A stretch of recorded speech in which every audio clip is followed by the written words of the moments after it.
군에서 행복하게 잘 지내고 있습니다. 우리가 남이가 이게 된다고요. 20번에 19번은 실패하는데 젊은 세대들한테 제가 감히 이렇게 무슨 얘기를 드린다기보다는 최고의 전문가분들과 함께 주요 국방 현안을 깊이 있게 분석하고 발전적인 시사점을 도출하는 아웃사이트 시간입니다. 한 국가의 총체적인 국방력과 군사력은 첨단 무기와 같은 유형 전력뿐만 아니라 이를 운용하는 국군 장병들의 건강과 사기와 같은 무형 전력으로도 구성이 됩니다. 특히 군복무 중 크고 작은 부상을 입은 국군 장병들이 적시에 적절한 치료를 받고 신속하게 회복하는 것은 개인의 건강을 넘어 부대의 사기와 전투력 유지에도 결정적인 영향을 미치는데요. 오늘은 중증외상 및 항공의료 분야의 최고 권위자이자 현재는 국군 대전병원에서 군 의료 발전을 위해 헌신하고 계신 국군 대전병원장 이국종 교수님을 모시고 군 의료 현황과 발전 방향에 대해 이야기 나눠보도록 하겠습니다. 교수님 안녕하세요. 네, 안녕하세요. 얼마 전에 그 병원을 방문을 했었습니다. 곳곳을 좀 둘러볼 수 있는 기회가 있었는데 실질적인 기능 발휘를 위해서 교수님께서 하고 계신 노력들이 굉장히 인상이 깊었습니다. 국군 병원장으로 취임하신 이후에 변화가 있었다면 어떤 변화들이 있었을까요? 제가 와서 큰 변화를 이렇게 만들기는 쉽지는 않은 것 같고요. 그래도 그 병원 분위기를 조금 바꾸는 게 군병원들이 지금 민간병원과 그 군 임무 고유의 특성 사이에서 길을 잃는 경우들이 있거든요. 민간병원을 따라 하는 것도 물론 필요할 때가 있습니다. 의료 술기 자체의 고도화라든가 그런 기본 업무 이외에는 군 부대로서 그리고 전시에 대비할 수 있는 그런 조직으로서 그 아이덴티티를 좀 찾아가려고 노력을 했던 것 같습니다. 병원의 복도죠. 복도에 역사적으로 좀 의미가 있는 주요 전사 장면이라든가 국내외 군사 훈련 사진들이 이렇게 전시돼 있었습니다. 이러한 사진을 좀 전시해 놓은 특별한 좀 이유가 있으십니까? 우리 부대가 굉장히 유서가 깊은 부대거든요. 제63 육군병원부터 시작을 해서 6.25 때 미군과 의료지원국들의 의료 지원을 통해서 설립된 부대예요. 정말 수없이 많은 전상자들을 살려냈겠죠. 한마디로 피를 본 실전 부대면 굉장히 유서가 깊고 대한민국을 지켜온 부대인데 그런데 그런 노력들이 좀 안 보였어요. 해군은 하다못해 그 함정 이름에다가 역사적 위인들 이순신, 충무공 이순신 함이 있잖아요. 강감찬함, 왕건함, 그렇죠. 묵무대왕함, 막 이런 분들의 이름을 갖다가 기리면서 모든 군 장병들의 정신적 지주가 될 만한 이름을 함정 이름으로 네이밍함으로써 뿐만 아니라 연평해전에서 적탄에 전사한 우리 6 전몰 장병들, 수병들을 위해서 윤영함부터 시작해서 박동영 수병에 이르기까지 장교뿐만 아니라 한 수병의 전사에 대해서 저희가 기리잖아요. 함정에다 이름을 붙이잖아요. 그렇죠. 그런데 그런 노력들이 좀 안 보였어요. 안 보여가지고 이 부대는 6.25 때부터 창설돼서 정말 국가적인 중요한 부대고 굉장히 많은 피를 흘리고 피를 지켜온 부대라는 그런 인식을 부대원들이 그냥 평상시에 부대 안에서 임무를 할 때 또 출퇴근할 때 자연스럽게 복도 공간에서 이렇게 마주할 수 있도록 그래서 그 갤러리를 좀 조성을 하고 아침 저녁으로 군가 틀고 그렇게 하고 있습니다. 병원의 연병장을 헬기 랜딩종으로 이렇게 사용을 하고 계시더라고요. 그 랜딩종 부근에 보면 영어로 all good이라는 이렇게 표기를 해놓으셨어요. 그래서 우리말로 해석하면 모든 것이 좋다 정도로 해석을 할 수 있을 것 같은데 기재에는 특별한 좀 이유가 있으십니까? 좀 배경을 설명해 주세요. 제 친구 이름이에요. 아, 친구 이름이요? 네. 그 미군들은 그리고 랜딩 스팟 같은 데를 굉장히 많이 지정을 하거든요. 한국 같으면은 헬기 내려 앉게 허용된 데가 없고 다른 데 앉으려고 그러면 맨날 제한됩니다 이래버리니까 헬기가 앉는 데가 몇 군데밖에 없잖아요. 그러니까 예를 들면 그쪽에 뭐 연병장 뒤쪽 헬기장이요. 그렇게 하면 그냥 다 알아듣는다고요. 근데 미군들은 워낙 랜딩 존 자체가 많기 때문에 랜딩 존에 네이밍을 해요. 하다못해 밀림에서 폭약을 터뜨려가지고 순간적으로 조성하는 랜딩 존에도 LZ, 뭐 엑스레이, 양키, 줄라고 이름을 붙인 다고 그렇게 안 하면 큰일 나요. GPS하고 그 랜딩 존하고 맞춰야 돼요. 그래서 네이밍을 하는데 주한미 8군 의무참모였고 일학에서 전사했거든요. 그 친구가 사실은 정말 한미동맹의 심볼릭한 사람이라고 저는 생각을 해요. 지금 대한민국에 날아다니는 뭐 예를 들어 닥터헬기라든가 소방헬기 중에서도 이제 환자 이송을 실제 담당하고 그 전에 소방헬기가 이제 구조구급만 한다고 이렇게 했었거든요. 근데 지금은 병원에서 병원 간 이송이라든가 현장에서 병원 간 이송이라든가 헬기의 활동 범위가 넓어졌어요. 그러니까 항공전력을 이용해서 환자를 이송한다는 개념을 심어주기 위해서 그때 당시 미 8군 의무참모였는데 저한테 같이 비행을 하자 그랬어요. 그래서 블랙호크로 우리가 도와주겠다고. 그때 제가 캘리포니아에서 트레이닝 받고 와서 미국에서는 이렇게 하니까 그 런던에서도 마찬가지로 런던에선 제가 있던 병원 한 군데에서 1,500회를 출격하거든요. 연간 1,500회. 1,500회요. 대한민국에 아마 거점 닥터헬기 모든 출동 건수 1년에 탁탁 긁어 모아봐야 그 정도 될까 말까 할 거예요, 아마. 근데 한 병원에서 그만큼 뜬다고요. 그런 데서 일하다가 왔는데 한국에서는 헬리콥터로 환자를 구하고 이송해야 된다 이렇게 얘기하면 거부감이 굉장히 세더라고요. 주한미군에서 나선 거고 그때 당시에 미 8군 의무사령관을 맡았던 군인이자 외과 의사이자 저 같은 역할을 주한미군에서 했던 거죠. 그래서 그분이 여기서 주한미군 의무사령관까지 지냈는데 디플로이 된 데가 1학이거든요. 그린 좀 외곽으로 밖으로 나가서 환자 구하고 그렇게 하다가 블랙호크 타고 출동하다가 그때 격추당했다고. 네. 예, 적들한테 격추당해가지고. 그때 그게 아마 그 전쟁 중에 있었던 굉장히 큰 로스 중에 하나예요. 왜냐하면 브라이언 얼굿 사령관도 그렇고 굉장히 고위급 군인이잖아요. 군의관이고, 네. 항공군의관이고, 외과의사고. 그런 사람들이 최전선을 그렇게 누비고 다니면서 환자를 살리려고 항공기동을 하니까 대단한 거죠. 그 헬기 어떤 랜딩 스팟을 만들 때마다 LD 랜딩 존하고 올굿 그분 이름이 라스트 네임이 올굿이에요. 올굿이에요. 올굿. 예. 이게 현재 그 하늘에서도 굉장히 좀 이렇게 뿌듯해하고 또 교수님께 많이 감사의 마음을 좀 표현하고 계실 것 같습니다. 여기서 잘 보라고 이렇게 헬기장에 이렇게 크게 도색을 해놓으면 그건 진짜 실질적으로 파일럿들이 날아다니면서 굉장히 식별이 잘 되거든요. 그렇죠. 예. 아마 위에서 잘 볼 거예요. 네, 교수님 너무 의미 있는 일 해주신 것 같고요. 그 교수님께서는 우리나라의 불모지와 같았던 중증 외상 분야를 개척해 오시고요. 또 민간병원에서도 오랜 시간 좀 생활을 해 오셨는데요. 군의 특수성을 인해서 민간병원하고는 많은 좀 차이가 있을 것 같아요. 좀 군병원만의 특수성이라 그러면 어떤 부분들이 있을까요? 아무래도 군병원은 이제 전시 대비 태세가 잘 돼 있어야 되니까 평상시에 오는 통상적 진료 행위뿐만이 아니고 전시 대비를 위해서는 일단 기동성이 있어야죠. 옛날처럼 그 사단과 사단이 큰 벌판에서 이렇게 전통적으로 맞붙는, 그래서 1차 대전 영화에서나 보는 그런 전장은 사실 많이 발생하지 않잖아요. 대규모 접전보다는 소규모의 기동성이 많은 부대 중심으로 해서 빠르게 움직이면서 배후로 치고 들어온다거나 아니면 소규모로 먼저 공격을 여러 군데를 동시다발적으로 감행하면서 방어력이 약한데 허물어진 데 쪽으로 이제 축차적으로 그쪽을 웨지 쉐입으로 이제 뚫고 들어가서 후방으로 산기하는 그런 방식을 쓰는데, 소규모 접전이 벌어지거나 그럴 때는 그 전장에서 환자가 발생한 다음에 야전병원 지점이나 그런 거를 갖다가 특정할 수가 없잖아요. 어디서 어떻게 터질지 모르니까.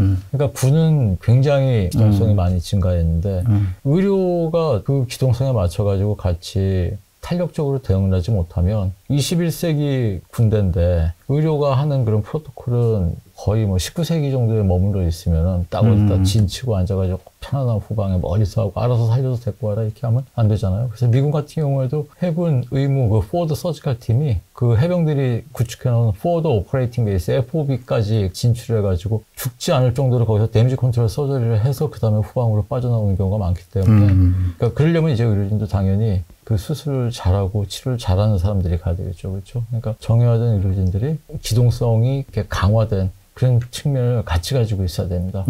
그러면서 굉장히 탄력적으로 빠른 속도로 움직여야 돼요. 이제 21세기는 전장만 그런 게 아니라 의료도 기동성이 중시되는 그런 시스템이 되어야 되는 것 같습니다. 한국의 어떤 종합 통합적인 의료 체계가 발전되기 위해서는 민과 군의 협력도 굉장히 좀 중요할 것 같습니다. 어떤 분야에 좀 협력이 필요하다고 생각하십니까? 저희가 우리나라에서 답을 찾기가 어렵거나 논쟁이 많이 벌어지는 부분이 있을 때 제일 먼저 해야 되는 것 중에 하나가 해외로 눈을 돌리면 되잖아요.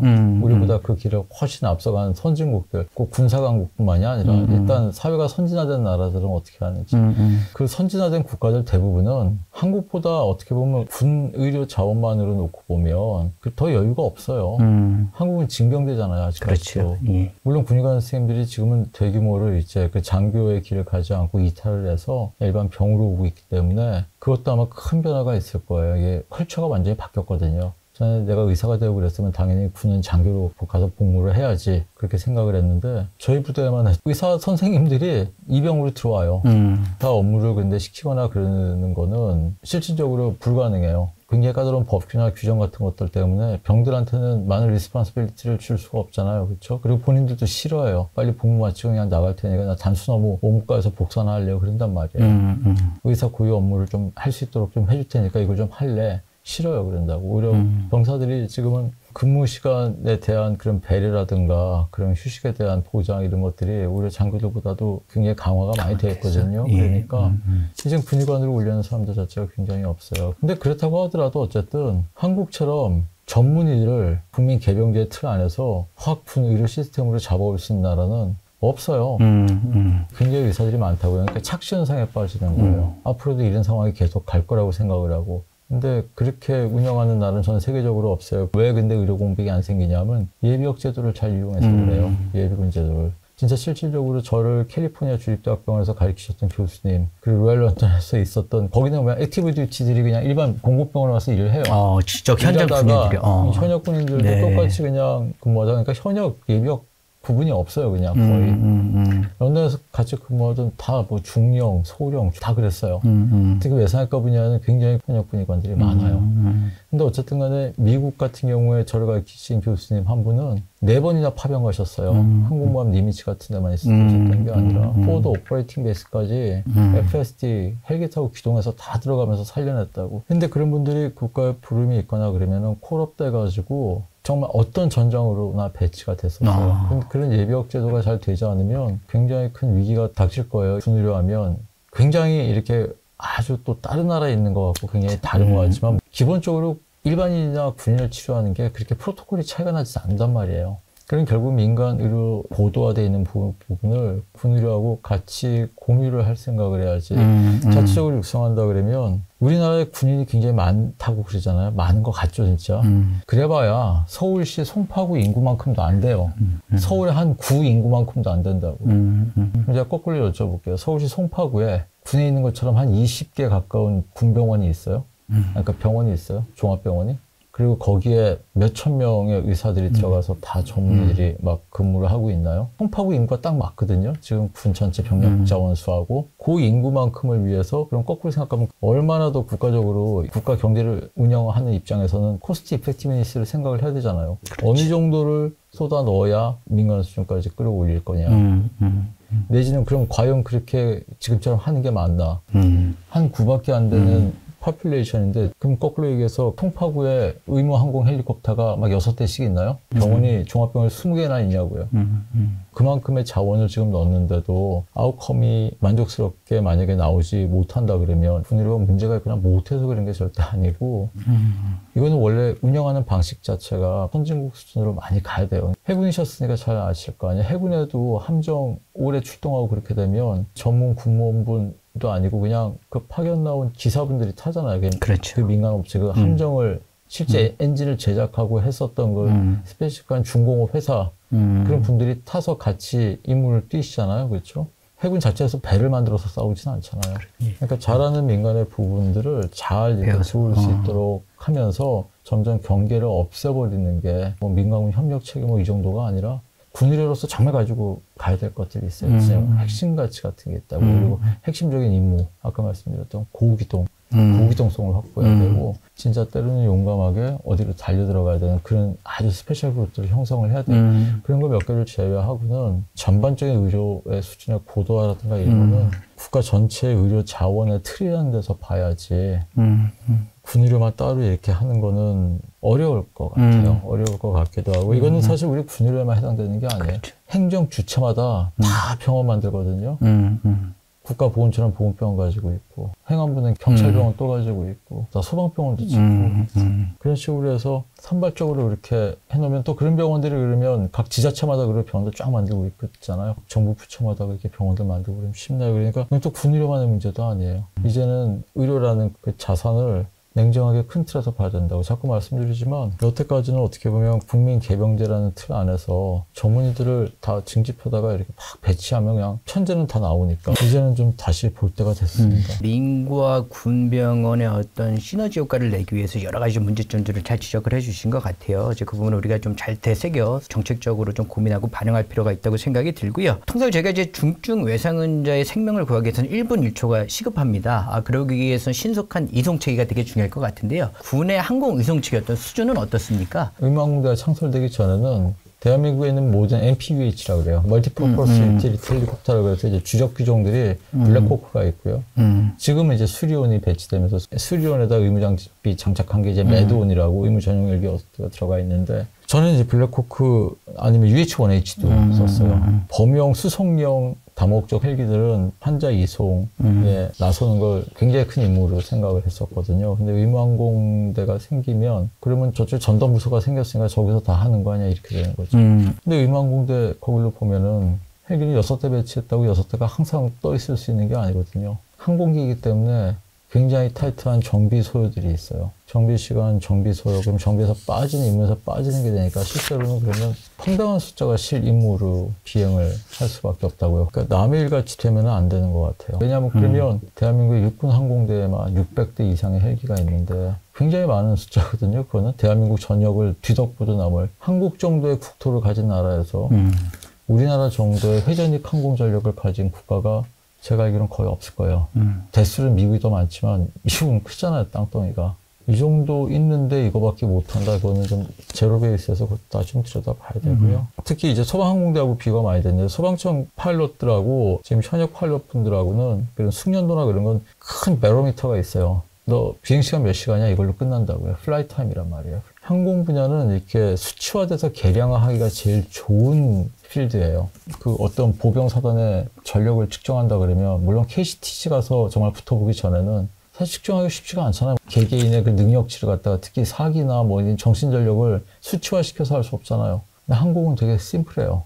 비행시간 몇 시간짜리 파일럿이 몇 명 어떻게 배치되어 있는지 그런 거 보면 안다고. 소방항공대하고 같이 이렇게 협력하는 게 굉장히 중요한 게 남이 아니에요. 제가 아까 그 의사도 뭐 그렇게 말씀드렸지만 의사도 군의료가 민간의료가 뭐 군의료 특성 뭐 이렇게 해서 갈라져가지고 이렇게 하면 그리고 정부 각 부처마다 병원 다 만들어가지고 그렇게 하면 굉장히 국가적으로 문제가 있을 거다라고 말씀드리듯이 소방항공대에 있는 파일럿이나 뭐 산림청 뛰어난 분들 많으시다고 해경 이런데 각 국가기관에 있는 그런 파일럿분들이 사실은 다 군에서 95% 이상이 군에서 트레이닝 받으시는 분들이에요. 고정익은 좀 달라요. 여객기 같은 경우에는 곧장 에어라이너로 들어가시는 분들이 있지만 회전익 같은 경우는 거의 98%, 99% 이상일걸요. 다 선후배라고. 그러니까 다 우리가 남이가 이게 된다고요. 우리는 남이 아니라고. 우리가 남이 아니죠. 예, 남이 아니니까. 예. 그것도 마찬가지로 여기까지는 소방, 여기까지는 뭐 이렇게 하지 말고 같이 하고 소방 파일럿 분들도 다 훌륭한 군 간부 출신이고 다 예비역 자원이고 국가를 위해서 다 목숨을 걸겠다고 제복을 입고 있는 사람들의 그 항공단은 이것도 이렇게 하면 안 돼요. 그리고 이렇게 하면 현역분들한테도 더 좋아요. 왜냐하면 자기 롤 모델들을 볼 거 아니에요. 왜냐하면 소방항공대 같은데 입사 기준이 요즘엔 다 낮췄다는데 일단 기본적으로 얼마 전까지만 해도 입사 기준 자체가 비행시간 1500시간 이상만 뽑아준다는 게 아니라 서류를 낼 수 있어. 서류. 1500시간 이상의 베테랑 파일럿들만이 서류를 낼 수 있다니까 저 여기 한번 지원해보고 싶습니다. 1500시간 비행시간이 안 되면 입사 서류를 이렇게 하다가 그냥 리셉셔니스트가 그냥 버려요, 이렇게. 근데 우리나라 그럼 항공대에서 1500시간 이상 비행시간 나오는 시간 얼마나 돼요? 분들 중에. 그러니까 당연히 여러 가지 기량 차이라든가 그런 것들은 감안을 할 수밖에 없지만 또 그게 커가는 과정이니까. 그러니까 모든 시스템들이 이 국가라는 전체를 놓고 이렇게 봐야지. 한국은 지금 인구 소멸 위기라고 그러잖아요. 유 박사님도 현역에 계시다 많이 느끼셨겠지만 한 해 한 해가 다르다고요. 그렇죠. 예. 근데 그게 뭐 병들만 다른 게 아니라 장교 자원이나 하다못해 조종사 자원, 의사 자원, 간호사 자원 다 없어지는 거예요, 이제. 그렇게 되면 더 굉장히 정말 그 차이대로 그야말로 제한적인 자원, 리소스가 줄어드는데 효율적으로 운영할 생각을 해야지. 지금 신생아 한 해 20만 명이 또 무너지니 뭐니겠어 지금 걱정하잖아요. 20만 명이. 저때 80만 명이었어 신생아가. 대전시가 하나씩 생긴다 그랬다고. 그 당시 대전시가 한 70만 했었거든요.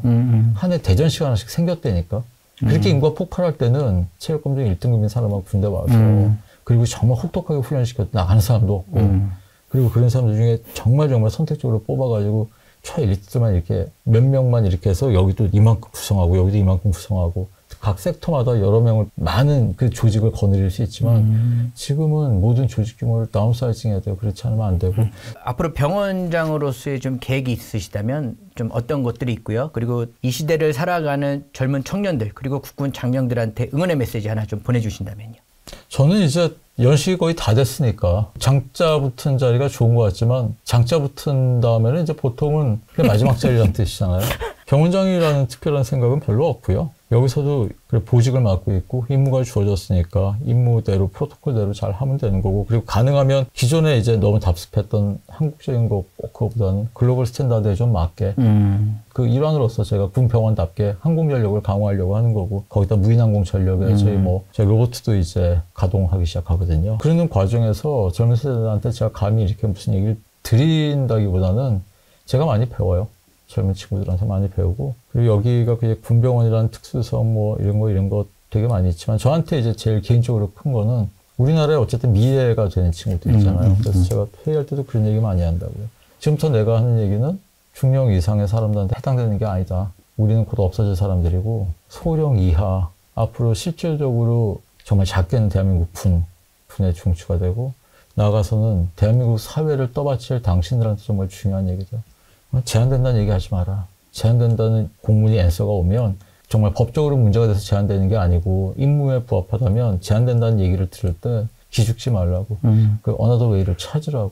자꾸 찾으라고. 도전하고 어떤 거대 담론으로 끊임없이 젊은이들 도전하세요. 그런 게 아니라 실질적으로 그 친구들하고 해서 머리 맞대고 앉아가지고 공문을 많이 써요. 공문 쓸 때 제가 많이 직접, 그러니까 좀 나쁘게 얘기하면 잔소리를 많이 하는 편이죠. 제한된다는 공문을 들고 오면 세상이 무너지는 얼굴을 해가지고 제 방에 들어오더라고요, 원장실에. 그러지 말라고. 오히려 이렇게 하면서 트레이닝이 되는 거니까. 근데 20번에 19번은 실패하는데 5% 정도 가능성 가지고 계속 해보다 보면 석세스 스토리가 자꾸 나오잖아요. 그렇죠? 간부는 문제를 컴플레인하는 사람이 아니라 해결하는 사람이라고 하고, 모르겠어요. 여태까지 저 살아오면서 제 머릿속에서 나오는 건 아니고, 저를 또 가르치셨던 이제 캘리포니아나 런던의 스승님들 계시잖아요. 그분들이 이렇게 살아왔던 삶의 방식들, 글로벌 스탠다드를 갖다 끌어올리려는 그 전 세계적인 노력, 퇴색되지 않고 다음 세대들한테 물려주는 느낌? 그런 게 있어서 되게 좋죠.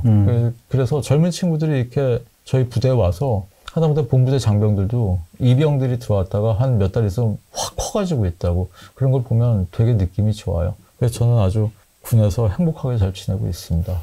네, 지금까지 국군 대전병원장 이국종 교수님과 군 의료체계 현황과 발전 방향에 대해 이야기를 나눴습니다. 교수님께서 오랜 기간 의료 현장에서의 경험을 통해서 쌓아오신 통찰과 그 통찰 속에 녹아있는 사람과 국가에 대한 진실된 삶의 철학이 큰 울림을 준 것 같습니다. 군 의료 발전을 위한 노고와 헌신에 감사드리고요. 앞으로 더욱 많은 역할을 응원하고 또 강건하시기를 기원드리겠습니다. 교수님 바쁘신 가운데 참석해 주셔서 다시 한번 감사드립니다. 감사합니다.